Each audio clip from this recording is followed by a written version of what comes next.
So hi guys, நான் உங்கள்கிட்ட பாணி. ஸோ நம்மளுடைய ஐம்பெருங்காப்பியங்கள் ஒன்றான சீவக சிந்தாமணி அப்படின்னு சொல்லக்கூடிய அந்த நூலை வந்து தொடர்ந்து நம்ம அப்படி பார்த்துட்டே வந்துட்டுருக்கோம். முந்தைய பதிவுகள்லாம் என்ன பார்த்துருந்தோம் அப்படின்னு சொன்னால், அந்த நாட்டினுடைய வளம் எப்படி இருந்தது, அந்த மக்களினுடைய திறம், அவர்களுடைய வாழ்க்கை வளம் எப்படி இருந்தது அப்படிங்கிறது எல்லாத்தையுமே பார்த்துருந்தோம்.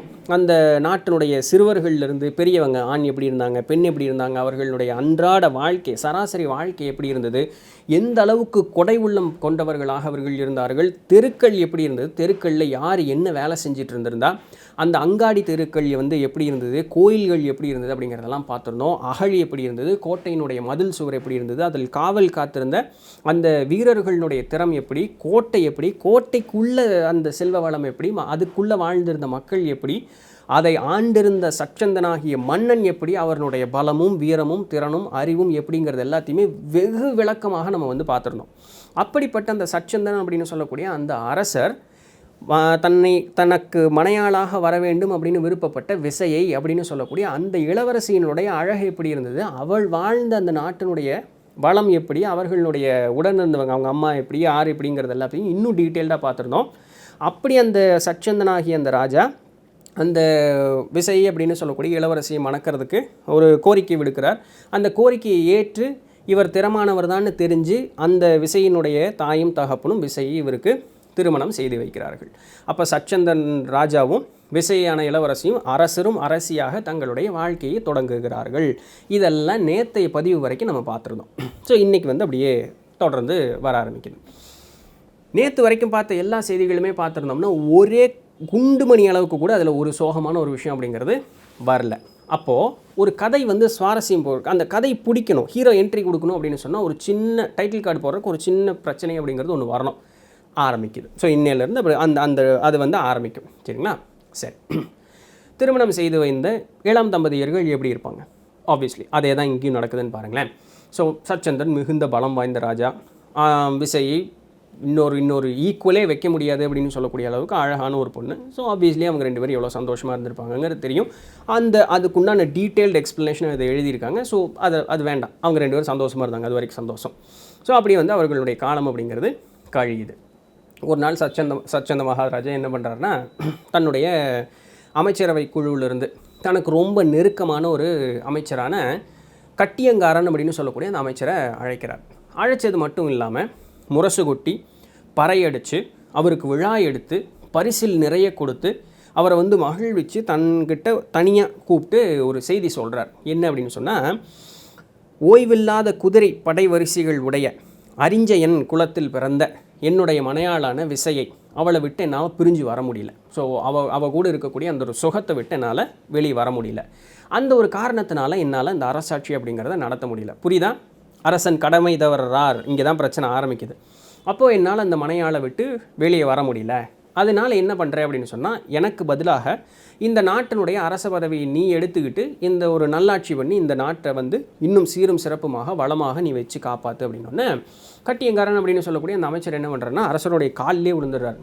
இல்லை, மாட்டேன். ஏன் அப்படின்னு சொன்னால், அரசர் அமரக்கூடிய அந்த பட்டத்து யானை மேலே வச்சுருக்கக்கூடிய அந்த அரசர் அமரருக்காக வச்சுருக்கக்கூடிய அந்த பட்டு மெத்தையை எடுத்து நாய் மேலே போட்டதற்கு ஒப்பு உங்களுடைய பதவியை எனக்கு கொடுக்கறது, நான் அதுக்கு தகுதியானவன் கிடையாது, மன்னிக்கணும் ராஜா, என்னால் எடுத்துக்க முடியாது அப்படின்னு. நல்லது மாதிரி தானே தெரியுது. But still every thing has its own time. அப்போ ராஜா என்ன சொல்கிறாருன்னா, நான் சொல்லிய பேச்சை மீறி பேசாத, இவ்வளோ தான் ராஜா சொல்கிறார். அதுக்கு மேலே கட்டியங்காரன் ஒன்றும் சொல்லலை, அந்த அமைச்சர் ஒன்றும் சொல்லலை. சரி, நீங்கள் சொன்ன பேச்சுக்கு நான் மறு பேச்சு பேச மாட்டேன், பதவி நான் எடுத்துக்கிறேன், நாட்டை நல்லாட்சி பண்ணுறேன்னு அவர் போயிடுறார். ஆனால் உடன் இருந்த அமைச்சர்களுக்கு இதில் உடன்பாடு கிடையாது, பொறாமையின்கால் கிடையாது. நல்லா புரிஞ்சுக்கங்க. நிமித்தகன் அப்படின்னு சொல்லக்கூடிய ஒரு அமைச்சர் என்ன சொல்கிறாருன்னா, அரசே, நீங்கள் செய்கிற காரியம் சரியில்லை, நல்லா புரிஞ்சுக்கணும். ஒரு அரசரானவர் நீர் பெண் இன்பத்தினால் கிடைக்கக்கூடிய அந்த காமத்தின் மீது வயப்பட்டு உங்களுடைய கடமை தவறுனால் உங்ககிட்ட இருக்கக்கூடிய செல்வ வளமும் இந்த செல்வ செழிப்பான ஆட்சி பலமும் அனைத்துமே உங்களை விட்டு நொடிப்பொழுதில் காணாமல் போயிடும். அதனால் நீங்கள் செய்யக்கூடிய காரியம் தவறு.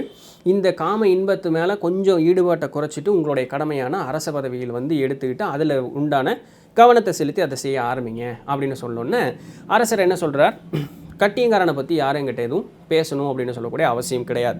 அவன் என்னுடைய என்னுடைய விருப்பத்திற்கு பாத்திரமானவன், அவன் என்னுடைய நம்பிக்கைக்கு உண்டான ஒரு ஒப்பான ஒரு ஆள்.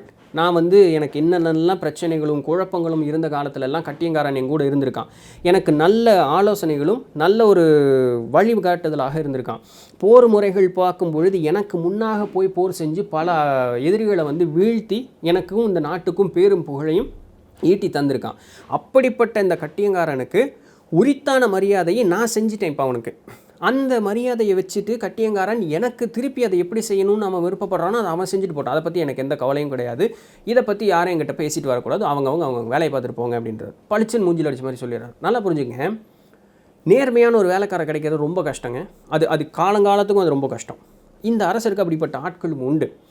அந்த நிமித்தகன் அப்படின்னு சொல்லக்கூடிய அமைச்சர் என்ன சொல்கிறாருன்னா, நீங்கள் என்னை கடுஞ்சொல் சொல்கிறதுனால எனக்கு அதை பற்றி எந்த கவலையும் கிடையாது. ஒரு அமைச்சனாக என்னுடைய கடமை என்னென்னா, அரசர் தவறான வழியில் போகும்பொழுது அவருக்கு ஒரு நல்வழி காட்டி கொடுப்பது அப்படின்றது தான் அமைச்சருடைய கடமை. அதனால் நீங்கள் சொல்கிறதெல்லாம் என்னால் கேட்க முடியாது, இப்போ நான் சொல்கிறது நீங்கள் கேளுங்க அப்படிங்கிறார். ராஜாவை எதிர்த்து பேசுகிறாங்க. பாருங்களேன், நீங்கள் தவறான வழியில் போகிறீங்க, உங்களுக்கு நான் நல்ல வழி சொல்லித்தரேன், அதனால் நான் சொல்கிறத நீங்கள் கேளுங்க. இந்த சரித்திரத்திலையும் புராணத்திலையும் எல்லாத்துலேயும் எடுத்து பார்த்தோம் அப்படின்னு சொன்னால், மிகுந்த பலம் வாய்ந்த அரசர்களும் வலிமை படைத்த அரசர்களும் காமம் அப்படின்னு சொல்லக்கூடிய அந்த ஒரே காரணத்தினால தங்கக்கிட்ட இருந்த அத்தனை செல்வ வளத்தையும் தங்களுடைய ஆட்சி அதிகாரங்களையும் படைபலங்களையும் இழந்து ஒன்றுத்துக்கும் இல்லாமல் போனது எல்லாத்தையுமே நம்ம காலங்காலமாக நம்மளுடைய புராணங்கள்லையும் சரித்திரங்கள்லையும் பார்த்துக்கிட்டு வந்துக்கிட்டு இருக்கோம். இதெல்லாம் பார்த்துமா உங்களுக்கு இப்படி ஒரு எண்ணம் வந்து வருது? இது மனிதர்களுக்கு மட்டும் கிடையாது, தேவர்களுக்கே அந்த நிலைமை தான். தவத்தில் மிகுந்த உயர்ந்த ஒரு நிலையும் காலங்காலமாக தவம் செய்து அனைத்திற்கும் மூத்தவராக சொல்லக்கூடிய அந்த பிரம்மதேவர் திலோத்தமை அப்படின்னு சொல்லக்கூடிய அந்த தேவகன்னியின் மேலே ஆசைப்பட்டு அவள் ஓடிய திசையெல்லாம் திரும்பி தன்னுடைய தலையை திருப்ப முடியல, அவளை பார்க்க முடியல அப்படிங்கிறதுக்காக நான் முகம் கொண்டும் அந்த காம இன்பம் அவருக்கு வந்து தீராமல் அந்த திலோத்தமையை அடைய முடியலையே அப்படின்னு சொல்லக்கூடிய அந்த வருத்தத்தின் மிகுதியினால் தான் யார் என்பதை மறந்து தன் நிலை இழந்து இந்த பூமிக்கு மனிதனாக பிறந்து தன்னுடைய தவறை உணர்ந்து மறுபடியும் தவம் செய்து தன்னுடைய பழைய நிலைமைக்கு போனாரே. இது பார்த்துமா நீங்கள் வந்து இன்னும் இப்படி இருக்கீங்க? கைவிரல் போல மலரும் காந்தல் மென்மலர் பூத்திருக்கும் வேலியை அரணாக உடைய மலை நாட்டு அரசன் பெற்ற நீல மலர் மாலை அணிந்த இறைவியாகிய உமையவளை தன்னுடைய உடலில் ஒரு பாகத்தை இடபாகத்தை தந்தாரில்ல யார்? கொன்றை மலர் மாலையும் குளிர்ந்த வெண்பிறை நிலவையும் அணிந்திருந்த இறைவனுக்கு நிகழ்ந்த இழுக்கும் பழியும் உங்களுக்கு வந்து நினைவுக்கு வரலையா? தன்னுடைய பாகத்தில் பெண்ணுக்கு சமமான ஒரு பாகத்தை கொடுத்தாரு அப்படின்னு சொன்னதற்காக இறைவனுக்கு ஏற்பட்ட இழுக்கும் பழியும் உங்களுக்கு வந்து ஞாபகம் வரலையா? கார்மேகம் போல் இருக்கக்கூடிய வண்ணத்தை உடைய இந்த கண்ணபிரான் இருக்கார்ல, அவர் வந்து அந்த பெண்களுடைய உடையெல்லாம் திருடிட்டு போய் மரத்து மேலே உட்காந்துக்கிறார். குருந்த மரம் அப்படின்னு சொல்லக்கூடிய மரத்து மேலே உட்காந்துக்கிறாரு. அப்படி உட்கார்ந்துருக்கும்பொழுது அவருக்கு ஒரு யோசனை தட்டுது. தன்னுடைய அண்ணனான பலராமனுக்கு இது தெரிஞ்சுது அப்படின்னு சொன்னால் மிகுந்த ஒரு இழுக்காகி போயிருமே, பெரிய பிரச்சனையாயிருமேன்னு சொல்லி அவரே ஒரு நாடகமாடி அந்த குருந்த மரத்தை வந்து இப்படி முறிஞ்சி விழுகிற மாதிரி பண்ணி அந்த உடையெல்லாம் அந்த பெண்கள்கிட்ட போய் விழுகிற மாதிரி பண்ணி அந்த பெண்கள் தங்களுடைய உடை எடுத்து அவங்க போட்டுக்கிற மாதிரியும் பண்ணினார். இதெல்லாம் தெரிஞ்சுமா உங்களுக்கு வந்து அது ஞாபகம் இல்லாமல் போச்சு? ஒரு ஆண் கழுதை காமத்தினுடைய கழிப்பு மீறி அது அப்படி நிற்கும் பொழுது புத்தரானவர் பெண் கழுதை வடிவாக சென்று அந்த ஆண் கழுதை கூட சேர்ந்திருந்து அந்த இன்ப சுகம் முடிஞ்சதுக்கு பிறகு அவருக்கு கேட்ட கேள்வி, இப்படி ஒரு அற்பமான ஒரு காரியத்திற்காகவா நீ இவ்வளவு துன்பப்பட்டு இருந்திருந்த? அப்போது இது மனிதர்களுக்கு மட்டும் பிரச்சனை இல்லை, தேவர்களுக்கே இந்த ஒரு பிரச்சனை தான். இந்த காமத்தில் வந்து போய் விழுவது அப்படிங்கிறது என்னென்னா, சுடுகாட்டில் இறந்த பிணத்துக்கு மேலே போய் மாலையை போடுவதற்கு ஒப்பு. இது வந்து தவறான ஒரு காரியம், தயவு செஞ்சு அதிலிருந்து செய்யாதீங்க. இதுபோல் காமத்தில் வந்து காலம் கழிப்பதனால உங்களுக்கு மட்டும் பழி அப்படிங்கிறது கிடையாது, உங்களுடைய பரம்பரைக்கும் இந்த பழி அப்படிங்கிறது வந்துகிட்டே இருக்கும். இந்த பழியை நம்மளால் மறக்கவும் முடியாது, மறைக்கவும் முடியாது. பஞ்சபாண்டவர்கள் எப்படி ஐவர் ஒரு மங்கையை மணந்தாங்க, இதனால் காலங்காலமாக எல்லாருமே அவங்கள கேவலமாக பேசினாங்க. இது யாருனாலையுமே மறக்கவும் முடியாது, அழிக்கவும் முடியாது. அதனால் உங்களுடைய தலைமுறை முழுக்க இந்த ஒரு பாவ பலன் அப்படிங்கிறது உங்களை தொடர்ந்து வந்துகிட்டே இருக்கணுமா? வேண்டாம். இந்த காம இச்சைக்கு கொஞ்சமாவது இடம் கொடுக்காமல் இந்த அரச பதவி எடுத்துக்கிட்டு நீங்கள் வந்து திருப்பியும் உங்களுடைய ஆட்சி பலனை நீங்கள் எடுத்து இது பண்ணணும் அப்படின்னு சொல்லும் பொழுது அவர் அதை ஏற்றுக்கிறதுக்கு மனப்பான்மை அப்படிங்கிறது அவருக்கு வந்து சுத்தமாகவே இல்லை. அவர் என்ன சொல்கிறாருன்னா, இல்லை முடியாது, நான் வந்து இப்படி தான் இருப்பேன், அது என்னுடைய விருப்பம் அப்படிங்கும்போது மறுபடியும் இவங்களும் யாரும் விடுறதா கிடையாது. யாரும் இழிந்துரைக்க முடியாத பேரும் புகழுக்கும் நல்ல வல்லமை வாய்ந்த தேவேந்திரன் அவருக்கு வந்து 1000 கண், ஆக்சுவலாக அந்த 1000 கண் அவருக்கு வந்ததுக்கே ஒரு பஞ்சாயத்துனால ஒரு பெண் ஆசை மேலதால தான். பட் எனிவே யாருனாலையும் இழிந்துரைக்க முடியாத பேரறிவுடைய 1000 கண் படைத்த இந்திரனும் கூட தங்களுடைய அமைச்சர்கள் சொல்கிறத கேட்டு நல்ல அறிவோடு நடந்துக்குவார். நீங்களும் அந்த இந்திரனுக்கு ஒப்பானவர்கள் தான். ஆனால் என்ன, நாங்கள் சொல்கிறது நீங்கள் கேட்க மாட்டேங்கிறீங்களே. இந்த விசை அப்படின்னு சொல்லக்கூடிய உங்களுடைய மனையாள் மேலே இருக்கக்கூடிய அந்த காம இன்பத்தினால நீங்கள் செய்யக்கூடிய இந்த ஒரு தவறான ஒரு காரியம் ஓரறிவு படைத்த ஜீவியாக உங்களை மாற்றிடுச்சே, என்ன பண்ணுறது அப்படின்னு சொல்லி உருத்திரதத்தன் அப்படின்னு சொல்லக்கூடிய இன்னொரு அமைச்சர் சொல்கிறேன். இதுக்கு மேலே எப்படி ஒரு அரசரை கேவலப்படுத்த முடியும்னு எனக்கு தெரியல. பட் ஸ்டில் ராஜா உணர மாட்டேங்கிறார். ஓரறிவு படைத்த அந்த ஒரு இந்திரனுக்கு ஒப்பான நீங்கள் இப்படி ஓரறிவு படுத்த ஜீவன் மாதிரி ஆயிட்டீங்களே இந்த காம இச்சையினால், ஏன் இப்படி இருக்கீங்க, திருந்தி வாங்கணுன்னு அப்படின்னு சொல்கிறார். ராஜா இருந்துட்டு, நான் செஞ்ச தவத்தினுடைய பயன் எனக்கு இப்படிப்பட்ட ஒரு சுகம் அப்படிங்கிறது எனக்கு கிடச்சிருக்கு. அதை நான் முழுசாக அனுபவிச்சுட்டு போகிறேனே, அதை பற்றி உங்களுக்கு என்ன கவலை, என்ன நடக்குதோ அதனால் நடந்துட்டு போட்டோம். இன்றைக்கி வந்து நான் சுகமாக இருக்கேன்ப்பா, எனக்கு அதுதான்ப்பா முக்கியம், அது வந்து நான் வந்து முன்வினை பயன் எனக்கு, அதனால் இந்த சுகத்தை நான் அனுபவிக்கிறேன், அது என்னோட விருப்பப்பட்டது, உங்கள் வேலையை பார்த்துட்டு போங்க, நான் எதையுமே கேட்க மாட்டேன் அப்படின்னு சொன்னோன்னே, இப்படி தேவர்களுடைய நிலையும் சொன்னதுக்கு அப்புறமும் அரசர் வந்து தன்னுடைய நிலைப்பாட்டை புரிஞ்சிக்க மாட்டேங்கிறாங்க அப்படின்னு சொல்லி இந்த வார்த்தை சொல்கிறாங்க பாருங்கள். முற்பிறப்பின் தீவினை முன் வந்து தோன்ற அப்படின்னு சொல்ல. ஸோ ராஜா முந்தினைய பிறவியில் செஞ்ச புண்ணியத்துக்கு தான் இவருக்கு இப்படிப்பட்ட ஒரு நாடும் ராஜ்யமும் மனையாளும் கிடச்சிருக்காங்க. ஆனால் அங்கே அவர் தவறும் செஞ்சுருப்பார்ல, அதுதான் இவர் கண்ணு முன்னாடி வந்து தோன்ற.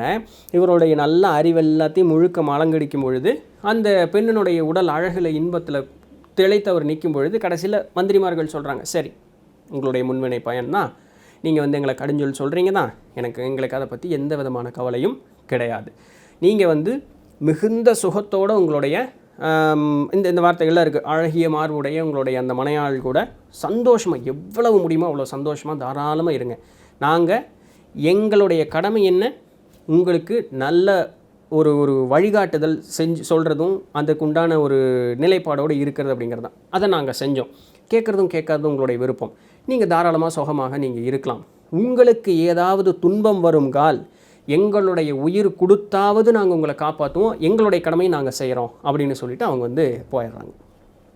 ஹாப்பி எண்டிங்காக ராஜபாட்டுக்கு ஜாலியாக அவங்க மனையாள் கூட இருக்கிறாரு. இப்படி இருக்கக்கூடிய நேரத்தில் நம்மளுடைய ஹீரோ என்ட்ரி வர்றார். ஸோ விசை அப்படிங்கிறவங்க வந்து கருவுறாங்க. சீவகன் அப்படின்னு சொல்லக்கூடிய அந்த ஆண்மகவை வந்து தங்களுடைய வயிற்றில் கருவாக ஏற்று இது பண்ணும் பொழுது இவ்வளவு தீராத ஒரு இன்பமும் சிறு அளவில் வந்து இன்பத்தை கொன்று அழிக்க, இந்த வார்த்தைகள்லாம் நம்ம தெரிஞ்சுக்கணும் எவ்வளோ அழகாக இருக்குது தெரியுமா, ஏன்னா அது இம்பேக்ட் எவ்வளோ கொடுக்குது பாருங்கள். இன்பத்தை கொன்று அழிக்க கனவாக வந்தது என்ன அப்படின்னு சொன்னால், விசைக்கு வந்து 3 கனவு வருங்க. இந்த இன்பத்தெல்லாம் கொன்றழிக்கிறதுக்கு ஏற்ற மாதிரி விசை அப்படிங்கிறதுக்கு 3 கனவு வரும். அந்த கனவுக்கு பிறகு தான் அரசருக்கு புரியும், ஓகே என்ன ஆக போகுது அப்படிங்கிறது எல்லாமே. Now the actual tragedy starts.